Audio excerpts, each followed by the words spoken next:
इस मुल्क में इस वक्त बहुत कुछ पहली दफ़ा हो रहा है। जैसे तहरीक इंसाफ का सुन्नी इत्तेहाद कौंसिल में जाना, ये भी पहली दफ़ा हुआ है, क्योंकि कप्तान जेल में था, बल्ला पास नहीं था, प्लेइंग फील्ड नहीं थी, टीम सी थी, फिर भी वो जीते और नंबर 1 बने। तो जाहिर है अब जब तक इंट्रा पार्टी इलेक्शन नहीं होते, किसी जमात में जाना था, एक जमात का शेल्टर लेना था, लिहाजा सुन्नी इत्तेहाद कौंसिल में जाना किसी पाकिस्तान की बड़ी पार्टी का, ये पहली दफ़ा हुआ है।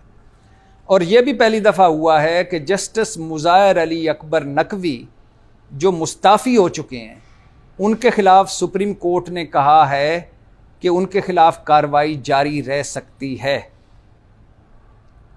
हुकूमत, मतलब निगरान हुकूमत ने सुप्रीम कोर्ट में दरख्वास्त दी थी कि जस्टिस मुज़ाहिर अली अकबर नकवी, जिनके खिलाफ सुप्रीम जुडिशल काउंसिल कार्रवाई कर चुकी थी, फिर उन्होंने इस्तीफ़ा दिया।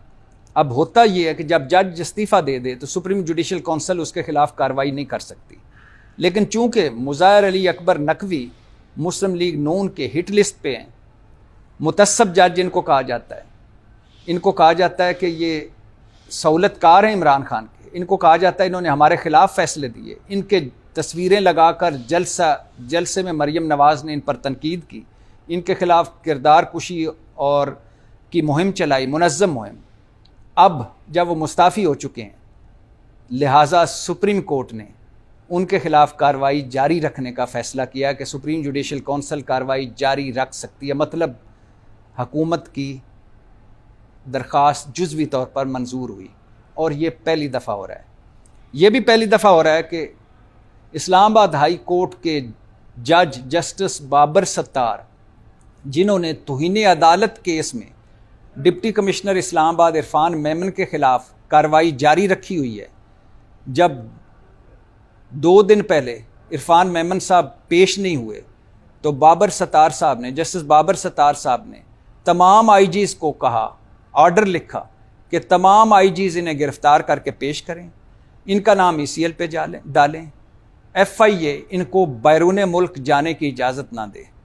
गुज़श्ता रोज़ सुबह इरफान मेमन जो सिंध में मौजूद थे, वो पेश हुए और उनके वकील ने कहा कि हमें तो जो इंटेलिजेंस एजेंसियां सारी मुल्क की कहती थी उसके मुताबिक MPO आर्डर जारी कर देते थे। तो बाबर सत्तार साहब ने कहा कि 990 दिनों की नज़रबंदी आपके 69 MPO आर्डर्स के तहत लोगों को हुई, क्या इनकी फैमिलीज़ नहीं थी?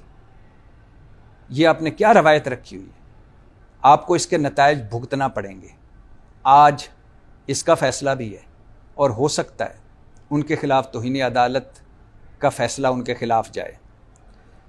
इसी तरह धांधली पे अवामी मैंडेट को चट्ठा मैंडेट में बदलने के हवाले से भी ना सिर्फ 14 जमातें सड़कों पर हैं, सिवाय एक आध पार्टी के ना सिर्फ पूरा मुल्क धांधली कर रहा है, बल्कि कमिश्नर रावलपिंडी इसके खिलाफ बयान देकर जा चुका है। और अब उनके कमिश्नर रावलपिंडी के हवाले से सुना जा रहा है कोई हकायक आने वाले हैं, बताया जाने वाला है कि उन्होंने ये बयान क्यों दिया।